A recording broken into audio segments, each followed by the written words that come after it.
ஏண்டி செல்வி, அறிவிருக்கா உனக்கு? ஒரு டைம் சொன்னால் உன் மரமண்டைக்கு ஏறாதா? எவ்வளோ நேரம் தான் கூட்டுறேன்னு அதையே தேய்ச்சிக்கிட்டு இருப்ப. போய் அந்த பாத்திரத்தெல்லாம் முதல்ல கழுவி வை. மாதம் சம்பளம் இல்லை உனக்கு.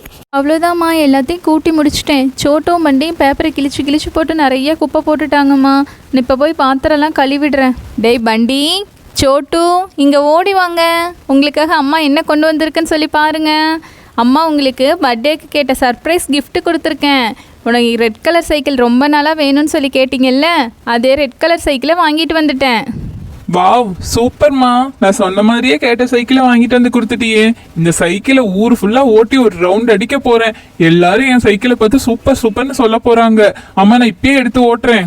ஏண்டி மீரா, எத்தனை சைக்கிள் வீட்டில் கிடக்குது? அந்த பழைய சைக்கிள்லாம் விட்டுட்டு என்னமோ பையன் கேட்குறான்னு சொல்லிட்டு ஒரு புது சைக்கிளை வாங்கிட்டு வந்து கொடுத்துட்டு இருக்கிற. காசு என்ன மரத்துலையே காய்க்குது? என் பையன் கஷ்டப்பட்டு வேலை செய்யறான். நீ பாட்டுக்கு இப்படி செலவு பண்ணிட்டு இருங்க தாம் தூம்னு. கொஞ்ச நேரம் சும்மா இரு பாட்டி. ஆடிக்கு ஒன்று அம்மாசைக்கு ஒன்றுன்னா எங்களுக்கே கிஃப்ட் வாங்கி தராங்க. அதையும் வாங்கி வச்சு கெடுத்துறாத. அம்மா, நான் ஒரு ரவுண்டு போயிட்டு வரேம்மா.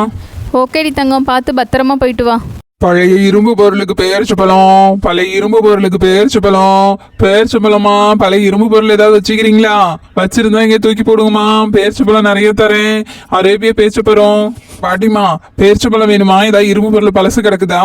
ஏய், யாரை பார்த்துடா பாட்டிமான்னு சொல்கிறேன்? நான் என்ன அவ்வளோவா வயசாகி போயிட்டேன்? அங்கே ஒரு பழைய சைக்கிள் வச்சுருக்குறோம். எங்களுக்கு பேரிச்சப்பழம்லாம் வேணாம். அதை வச்சுக்கிட்டு எங்களுக்கு ஆசாவே கொடுத்துரு. அது எவ்வளோ விலைக்கு போகும்னு சொல்லிட்டு பாரு.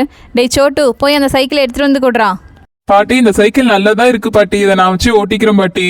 போதும் வீட்டில் ஏற்கனவே 2-3 சைக்கிள் இருக்குது. இதை வேற எதுக்கு அடுத்து அடிச்சுட்டு இருக்கிற? காசாவது கிடைக்கும். டேய் தம்பி, இந்த சைக்கிளை வச்சுட்டு எவ்வளோ காசு தருவேன்னு சொல்லுடா. இது ரொம்ப இத்து போச்சு பாட்டிமா.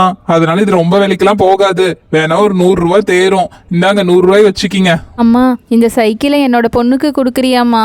அந்த 100 ரூபாயை நீ மாதம் கூட சம்பளத்துலேருந்து கழிச்சிக்கம்மா. என் பொண்ணு ரொம்ப நாளாக சைக்கிள் கேட்குறா. அவளுக்கும் ஓட்டணும்னு ஆசையாக இருக்கான். அதெல்லாம் ஒன்றும் தேவையில்லை. நீ வேணா கடையில் புது சைக்கிளை வாங்கிக்க. நான் இடைக்கு போகிறவன்ட்ட கொடுத்துட்டு நான் காசை வாங்கிக்கிறேன். எனக்கு எதுக்கு தேவையில்லாத வேலை? ஏமா, இந்த சைக்கிள் நல்லா தான் இருக்குது. அந்த வேலைக்கார மாட்டியே கூட தான் கொடுக்கலாம். ஏமா நீங்க இதை வேற இடைக்கு போடுறீங்க? இல்லை, இடைக்கு போட்டோம்னா சைக்கிளை வாங்கிட்டு காசை கொடுத்துட்டு போடா. எதுக்கு இப்படி எனக்கு அறிவுரை சொல்லிட்டு இருக்க? பப்பா, இந்த அம்மா கிட்ட பேச முடியாதுல சாமி. இந்தாங்கம்மா உங்க 100 ரூபா. நான் வண்டி எடுத்துட்டு கிளம்புறேன் சாமி. இப்படிதான் இருக்கிறாங்களோ தெரியல இத்தனை பேரு. எங்கத்தான் இப்படி பண்ணினீங்க? அந்த சைக்கிள் செல்விக்கே கொடுத்துருக்கலாம். அவளால் 1000-2000 போட்டு சைக்கிள் வாங்க முடியுமா? அவங்க பாப்பாவும் குட்டி பாப்பா தானே. அவளுக்கும் சைக்கிள் ஓட்டணும்னு ஆசையாக இருக்கும்ல. செல்விக்கே சைக்கிளை கொடுத்துருக்கலாம். அத்தை, ஏண்டி மீரா, உன் வேலையை பாரு. என் பையன் சம்பாரித்த காசு நான் என்ன வேணாலும் பண்ணுவேன். அக்கா, அந்த செல்வி ஆண்டியோட பொண்ணு என் கிளாஸ் தான்க்கா. பேசாமல் அந்த சைக்கிளை அவளுக்கே கொடுத்துருக்கலாம்க்கா. இவ்வளோ தானே? அந்த சைக்கிளை நான் வாங்கி கொடுக்குறேன். இப்போ என்ன பிரச்சனை? நான் காசை ஏற்றி உண்டியலில் வச்சுருக்கேன். நம்ம போய் அந்த அண்ணா கிட்ட பேசி அந்த காசை கொடுத்துட்டு அந்த சைக்கிளை வாங்கிட்டு வந்துடலாம். எப்படி, என்னோட ஐடியா ஓகேவா? சூப்பர் பிளான் ரீனாக்கா. நீங்கள் சொன்ன மாதிரியே அதை செஞ்சிடலாம். சீக்கிரம் பாருங்க, அந்த அண்ணா அங்கே தான் போகிறாங்க. அந்த அண்ணனை போய் சீக்கிரம் பிடிங்கடா. அண்ணா, நீங்கள் தப்பாக நினச்சிக்காதீங்க. இந்த சைக்கிளை நாங்கள் 100 ரூபாய் தரோம். நீங்கள் எங்களுக்கு கொடுத்துட்றீங்களா? இல்லை, இந்தாம்மா, காசு கூட வேண்டாம். நான் அவங்களுக்கு தந்ததான் நினச்சிக்கிறேன். இந்தாங்க, அந்த ஆன்ட்டிக்கு கொண்டு போய் அந்த சைக்கிளை கொடுத்துருங்க. ரொம்ப நன்றி. அப்படியே நம்ம சேனலை மறக்காமல் சப்ஸ்கிரைப் பண்ணிடுங்க குட்டீஸ்.